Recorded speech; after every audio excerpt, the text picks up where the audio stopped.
ಈ ಕೈ ಮುಗಿದು ಕೊಳ್ಕೊತೀನಿ. ಕಿಡ್ನಿ ಪೇಷಂಟ್ಗಳು ಎಲ್ಲೇ ಇದ್ದರೂ ದಯವಿಟ್ಟು ಈ ವಿಡಿಯೋ ನೋಡಿ ಶೇರ್ ಮಾಡಿ, ನಿಮ್ಮ ಕೈಲಾದಷ್ಟು ಜನಕ್ಕೆ ಉಪಯೋಗ ಆಗುತ್ತೆ. ಕಿಡ್ನಿ ಸಮಸ್ಯೆ ಬಂತು ಅಂದ ತಕ್ಷಣ ಅಲ್ಲಿಗೆ ಜೀವನ ಮುಗೀತು ಅಂತ ಅಂದ್ಕೊಳ್ಬೇಡಿ. ಆಯುರ್ವೇದದಲ್ಲಿ ಬಹಳ ಒಳ್ಳೆ ಔಷಧಿ ಇದೆ.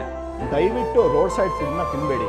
ಆರ್ಟಿಫಿಷಿಯಲ್ ಕಲರ್ ಅನ್ನು ಇರ್ತಾರೆ, ಒಂದು ಹೈಜೀನ್ ಅಂತ ಮೇಂಟೈನ್ ಮಾಡಲ್ಲ. ಇಂಥದ್ದೆಲ್ಲ ತಿನ್ನೋದ್ರಿಂದ ಕಾಯಿಲೆ ಅಂತ ಬರುತ್ತೆ. ನನಗೆ ಕಿಡ್ನಿ ಸಮಸ್ಯೆ ಆಗಿ ಕ್ರಿಯೇಟಿನ್ ಜಾಸ್ತಿ ಆಗಿತ್ತು. ಬೇರೆ ಬೇರೆ ಕಡೆ ಹಾಸ್ಪಿಟ್ಲೆಲ್ಲ ತೋರಿಸ್ದೆ. ಅವರು ಅಲ್ಲಿ ಡಯಾಲಿಸಿಸ್ ಮಾಡಿಸಿ ಅಂತ ಹೇಳಿದ್ರು. ಇದು ಸರಿಯಾಗಿ ನನಗೆ ಗುಣ ಆಗಿರಲಿಲ್ಲ. ಅದಕ್ಕೆ ಇಲ್ಲಿ ಬಂದು ತೋರಿಸಿದ್ಮೇಲೆ ಪರವಾಗಿಲ್ಲ ಸಹ, ವಾಸಿ ಆಗದ ಚೆನ್ನಾಗಿತ್ತು. ನಮ್ಮ ಥರ ಸಮಸ್ಯೆ ಇರೋರು ಎಲ್ಲೂ ಹೋಗ್ಬೇಡಿ, ಇಲ್ಲಿ ಬಂದು ತೋರಿ ಗುಣ ಇತ್ತು ಸರ್.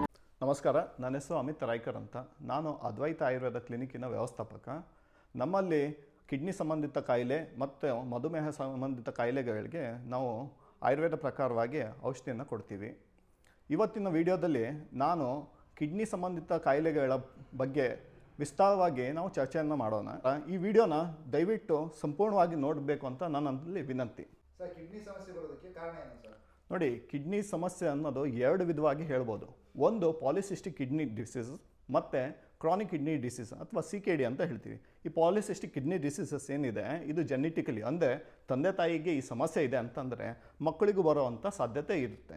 ಇದಕ್ಕೆ ಪಾಲಿಸಿಸ್ಟಿಕ್ ಕಿಡ್ನಿ ಡಿಸೀಸ್ ಅಂತ ಹೇಳ್ತೀವಿ. ಮತ್ತು ಇನ್ನೊಂದು ಕ್ರಾನಿಕ್ ಕಿಡ್ನಿ ಡಿಸೀಸ್ ಅಥವಾ CKD ಅಂತ ಏನು ಹೇಳ್ತೀವಿ. ಇದಕ್ಕೆ ಕಾರಣ ಏನು ಅಂತಂದರೆ ಹೈ BP. BP ಜಾಸ್ತಿ ಆಗಿರುತ್ತೆ. ಅಂಥ ಸಮಯದಲ್ಲಿ ಮೆಡಿಕೇಷನ್ನ ಅಥವಾ ಔಷಧಿಯನ್ನು ತೊಗೊಂಡಲ್ಲೇ ಆ BP ಬಹಳ ದಿನವರೆಗೂ, ಭಾಳ ವರ್ಷವರೆಗೂ ಹಾಗೇ BP ಜಾಸ್ತಿನೇ ಇದ್ದರೆ ಅದರಿಂದ ಕಾರಣ ಏನಾಗುತ್ತೆ ಅಂತಂದರೆ ಕಿಡ್ನಿ ಸಮಸ್ಯೆ ಬರುವಂಥ ಚಾನ್ಸಸ್ ಭಾಳ ಇರುತ್ತೆ.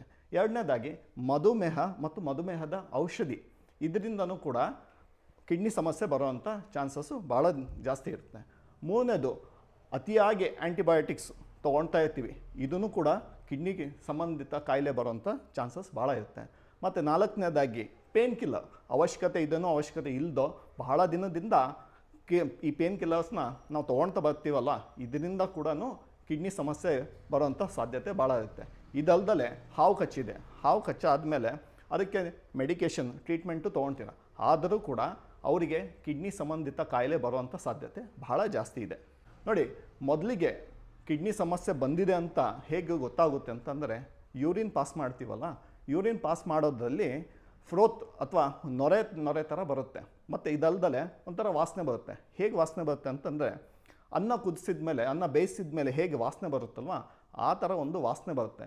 ಇದರಿಂದ ನಮಗೆ ಅರ್ಥ ಮಾಡ್ಕೊಳ್ಬೇಕು ಕಿಡ್ನಿ ಸಮಸ್ಯೆ ಈಗ ಶುರು ಆಗಿದೆ ಅಂತ, ಅಥವಾ ಕಿಡ್ನಿ ಕಾಯಿಲೆ ಇಲ್ಲಿ ಬಂದಿದೆ ಅಂತ ಒಂದು ಲಕ್ಷಣ ಅದು. ಯೂರಿನಲ್ಲಿ ನೊರೆ ಹೋಗಿ ಹೋಗಿ ಕಿಡ್ನಿ ಕಾಲಕ್ರಮೇಣ ಏನಾಗುತ್ತೆ ಅಂತ ಶಿಂಕ್ ಆಗುತ್ತೆ. ಆ್ಯಕ್ಚುಲಿ ಹೇಗೆ ಅಂತ ಅಂದರೆ, ರೈಟ್ ಕಿಡ್ನಿ 10.5 ಸೆಂಟಿಮೀಟರ್ ಮತ್ತು ಲೆಫ್ಟ್ ಕಿಡ್ನಿ 11.5 ಸೆಂಟಿಮೀಟರ್ ಇಷ್ಟು ಗಾತ್ರ ಅಂತೂ ಇದ್ದೇ ಇರುತ್ತೆ. ಆದರೆ ಈ ಥರ ಕ್ರಮೇಣವಾಗಿ ಯೂರಿನಲ್ಲಿ ನೊರೆ ಹೋಗಿ ಹೋಗಿ ಈ ಕಿಡ್ನಿ ಸೈಜ್ ಏನಾಗುತ್ತೆ, ಸ್ಟ್ರಿಂಕ್ ಆಗುತ್ತೆ, ಸಣ್ಣ ಆಗುತ್ತೆ. ಕಿಡ್ನಿ ಸಮಸ್ಯೆ ಸಿಂಪ್ಟಮ್ಸ್ ಯಾವ ಥರ ಇರುತ್ತೆ ಸರ್? ನೋಡಿ, ಕಿಡ್ನಿ ಸಮಸ್ಯೆ ಸಿಂಪ್ಟಮ್ಸ್ ಹೇಗೆ ಅಂತಂದರೆ, ಫಸ್ಟಿಗೆ ಕ್ರಿಯೇಟಿನ್ ಜಾಸ್ತಿ ಆಗಿರುತ್ತೆ. ಅದರ ಜೊತೆಗೆ ಅವರಿಗೆ ಮೈಯಲ್ಲಿ ಕೆತ್ತ ನವೆ ಥರ ಆಗುತ್ತೆ, ಡಿಸ್ಕಲರೇಷನ್ ಆಗುತ್ತೆ, ಕಪ್ಪುಗಾಗಿ ನವೆ ಥರ ಆಗುತ್ತೆ. ಎರಡನೇದು ಬಂತೆ ಕೈಕಾಲು ಊತ ಬರುತ್ತೆ, ಕಣ್ಣು ಹತ್ರ ಕೈಕಾಲು ಈ ಥರ ಎಲ್ಲ ಊತ ಬರುತ್ತೆ. ಇದಲ್ದಲೆ ಅವರಿಗೆ ವಾಕಕ್ಕೆ ಬರೋದು, ಹಶ್ವಾಗ್ದಲೇ ಅವರಿಗೆ ಒಂಥರ ಪದೇ ಪದೇ ವಾಂತಿ ಬರೋವಂಥದ್ದು, ಈ ಥರ ಎಲ್ಲ ಸಿಂಪ್ಟಮ್ಸು ಇರುತ್ತೆ. ಇಷ್ಟೆಲ್ಲ ಕಿಡ್ನಿ ಸಮಸ್ಯೆ ಬಂದಾಗ ಗುಣಲಕ್ಷಣಗಳು ಇರುತ್ತೆ. ಎಷ್ಟು ಕ್ರಿಯೇಟಿನ್ ಮೆಡಿಸಿನ್ ಸಿಗುತ್ತೆ? ನಮ್ಮಲ್ಲಿ 3 ಇರಲಿ, 5 ಇರಲಿ, 8 ಇರಲಿ ಅಥವಾ 12 ಇದ್ರೂ ಕ್ರಿಯೇಟಿನ್ ಎಷ್ಟೇ ಆದ್ರೂ ನಮ್ಮಲ್ಲಿ ಅದಕ್ಕೆ ಆಯುರ್ವೇದ ಪ್ರಕಾರವಾಗಿ ಅವರಿಗೆ ಟ್ರೀಟ್ಮೆಂಟ್ನ ನಾವು ಕೊಡ್ತೀವಿ. ನಿಮ್ಮಲ್ಲಿ ರಿಸಲ್ಟ್ ಯಾವ ರೀತಿ ಇದೆ? ನೋಡಿ, ನಮ್ಮಲ್ಲಿ ಬಂದಂಥ ಪೇಷಂಟ್ಗಳಿಗೆ 70 to 80% ಒಳ್ಳೆ ರಿಸಲ್ಟ್ ಇದೆ. ಸರಿಯಾಗಿ ಪತ್ತೆ ಮಾಡಿದರೆ ಬಹಳ ಅದ್ಭುತವಾಗಿ ರಿಸಲ್ಟ್ನ ಪಡಿಬೋದು. ಮೆಡಿಸಿನ್ ಯಾವ ರೀತಿ ಇರುತ್ತೆ ಸರ್? ಮೆಡಿಸಿನ್ನು ಸಿರಪ್ಪು, ಪೌಡ್ರು, ಕಷಾಯ ಈ ಥರ ಎಲ್ಲ ಇರುತ್ತೆ. ಅದನ್ನು ಯಾವ್ದು ಅವಶ್ಯಕತೆ ಇರುತ್ತೆ ನಮ್ಮ ಡಾಕ್ಟ್ರು ಅದನ್ನು ನೋಡಿ ಕೊಡ್ತಾರೆ. ಸರ್, ನಿಮ್ಮದು ಮೆಡಿಸಿನ್ ಕೊರಿಯರ್ ಯಾವ ಥರ ಇರುತ್ತೆ? ನೋಡಿ, ನಮ್ಮ ಮೆಡಿಸಿನ್ಸ್ ಕೊರಿಯರ್ ಅನ್ನೋದು ಮಾಡಲಿಕ್ಕೆ ಸಾಧ್ಯ ಈಗ ಸದ್ಯಕ್ಕಂತೂ ಇಲ್ಲ. ಯಾಕೆ ಅಂತಂದರೆ, ರೋಗಿಗೆ ಏನು ಕಾಯಿಲೆ ಇದೆ ಅದನ್ನು ಗುಣಲಕ್ಷಣವನ್ನು ನೋಡಿ ಅದು ರಿಪೋರ್ಟ್ಸ್ ಎಲ್ಲ ನೋಡಿ ನಮ್ಮ ಡಾಕ್ಟರ್ಸು ಅವ್ರಿಗೆ ಕರೆಕ್ಟಾಗಿ ಯಾವ ಔಷಧಿ ಬೇಕು ಅಂತ ಅದನ್ನು ಡಿಸೈಡ್ ಮಾಡ್ತಾರೆ. ಅದಕ್ಕೋಸ್ಕರ ಔಷಧಿ ಫೋನಲ್ಲೇ ಇದು ಮಾಡಿ ಕೊರಿಯರಲ್ಲಿ ಕಳಿಸೋದು ವ್ಯವಸ್ಥೆ ನಮ್ಮಲ್ಲಾಗಲ್ಲ. ರೋಗಿ ಆದವರು ಇಲ್ಲಿ ಬಂದು ಡಾಕ್ಟ್ರ್ ಹತ್ರ ಕನ್ಸಲ್ಟ್ ಮಾಡಿ ಔಷಧಿಯನ್ನು ತೊಗೊಂಡು ಹೋಗ್ಬೋದು. ಸರ್, ನಿಮ್ಮ ಕ್ಲಿನಿಕ್ ಎಲ್ಲಿರೋದು? ನಮ್ಮ clinic Advaita Ayurveda, B block bus stop, Srinagar, ಮೈಸೂರಲ್ಲಿ ಇರೋದು. ಕೊನೆಯದಾಗಿ ಕಿಡ್ನಿ ಪೇಷಂಟ್ಗಳಿಗೆ ಏನು ಹೇಳಕ್ಕೆ ಇಷ್ಟಪಡ್ತೀರಾ ಸರ್? ನೋಡಿ, ಕಿಡ್ನಿ ಪೇಷಂಟ್ ಆದವರು ಅವರು ಔಷಧಿ ತೊಗೊಳಕ್ಕಿಂತ ಮುಂಚೆ ಅವರಿಗೆ ಅವ್ರ ಮೇಲೆ ನಂಬಿಕೆ ಅಂತ ಇರಬೇಕು. ಔಷಧಿ ತೊಗೊಂಡು ನಾನು ಸರಿ ಹೋಗ್ತೀನಿ ಅನ್ನೋದು ಒಂದು ಕಾನ್ಫಿಡೆನ್ಸ್ ಇದೆ ಅಂತ ಅಂದರೆ ಬಹಳ ಚೆನ್ನಾಗಿ ಔಷಧಿ ಕೆಲಸ ಮಾಡುತ್ತೆ.